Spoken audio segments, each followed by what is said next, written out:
ఈరోజు మన చందమామ కథల్లో యుక్తిబలం అనే కథ విందాం. కథ వినే ముందు నాదొక చిన్న రిక్వెస్ట్. మీరు గనక మా ఛానల్ని మొదటిసారి చూస్తున్నట్లయితే ప్లీజ్ తప్పకుండా సబ్స్క్రైబ్ చేయండి. ఇక కథలోకి వద్దాం.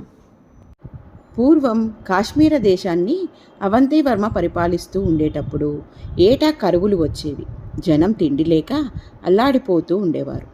కాశ్మీర్ ఎత్తైన కొండల నడుమ ఉన్న దేశం. అక్కడి నదులు కొండల మీద పుట్టి మహావేగంగా దిగువకు ప్రవహిస్తాయి. ఆ కారణం చేత నదులు పొంగడం అనేది తరచుగా జరుగుతూ ఉండేది.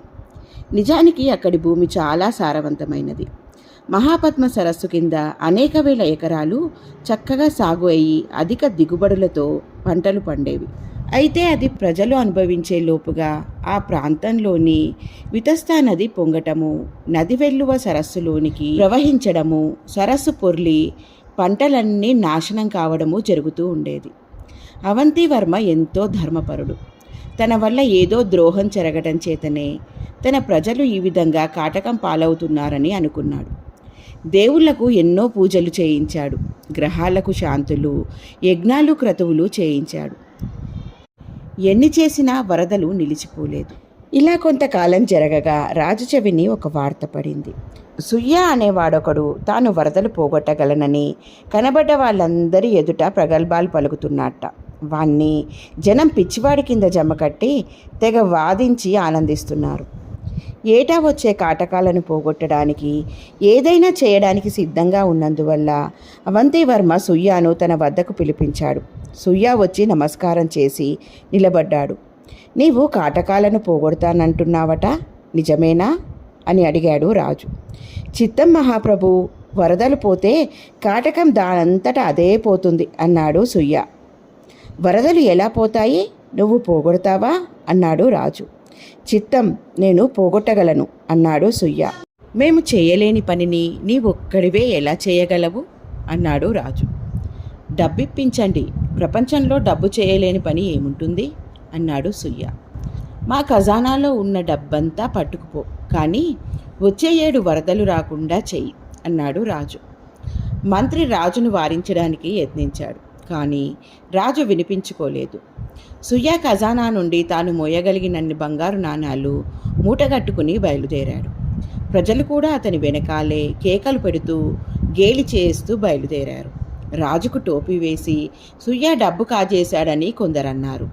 సుయ్యతో పాటు రాజుకు కూడా పిచ్చి పట్టిందని మరికొందరన్నారు. సుయ్య ఆ ధనం తీసుకుపోయి ఏం చేస్తాడో చూడాలని అందరికీ బుద్ధి పుట్టింది. ఏటా వరదలు తెచ్చే వితస్తా నది కొంత దూరం వెళ్ళాక కొండల సందుగా కనుమలలో కూడా ప్రవహిస్తుంది. కొన్ని వందల ఏళ్లుగా బ్రహ్మాండమైన బండరాళ్ళు రెండు వైపులా గల కొండల మీద నుండి దొర్లి వచ్చి నదికి అడ్డంగా వంతెనలాగా పడి ఉన్నాయి.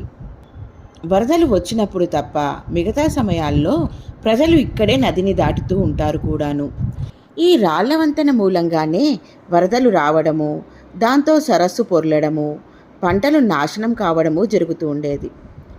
సుయ్య డబ్బు మూట మోసుకుని ఈ ప్రాంతానికే చేరుకున్నాడు. వాడి వెనకనే వేల మంది మనుషులు కూడా వచ్చారు. సుయ్య నదికి అడ్డంగా ఉన్న రాళ్ల మీదకి పోయి తాను తెచ్చిన మూటలో నుండి బంగారు నాణాలు తీసి రాళ్ల మధ్య గుప్పిళ్లతో పడేస్తూ అవతలి ఒడ్డుకు పోసాగాడు. జనంలో హాహాకారాలు బయలుదేరాయి. సుయ్య నిజంగా పిచ్చివాడేనని రుజువయ్యింది. లేకపోతే బంగారం ఆ విధంగా నదిలో పారపోస్తాడా? వాణ్ణి ఆపడానికి కూడా ఎవరికీ శక్యం కాలేదు. జనంలోని కొందరికి అకస్మాత్తుగా చైతన్యం కలిగింది. కొందరు గబగబా నీటిలోకి దిగి బంగారం కోసం వెతకసాగారు. మరికొందరు ముఠాలుగా చేరి పెద్ద పెద్ద బండరాళ్లను ఒడ్డుకు తోసి వాటి కింద ఉన్న బంగారు నాణాలు ఏరుకోసాగారు. కొద్ది కాలానికే ఈ వార్త చుట్టుపక్కల గ్రామాలకు పాకింది. లక్షలాది జనం వచ్చి అనేక వందల ఏళ్లుగా నదికి అడ్డంగా పడి ఉన్న రాళ్లను ఒడ్డుకు పట్టించసాగారు. వాళ్ళ ప్రయత్నాలను ప్రోత్సహించడానికి సుయ్య ఖజానా నుండి ఇంకా ఇంకా బంగారు నాణాలు తెచ్చి కదిలించని రాళ్ల సందుల్లో పడేయసాగాడు.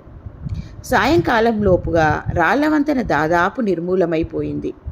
కష్టపడి పనిచేసిన ప్రజలందరికీ బంగారు నాణాలు దొరికాయి. అది మొదలు కాశ్మీర ప్రజలు వరదలు కాటకాలు లేకుండా సుఖంగా జీవించారు.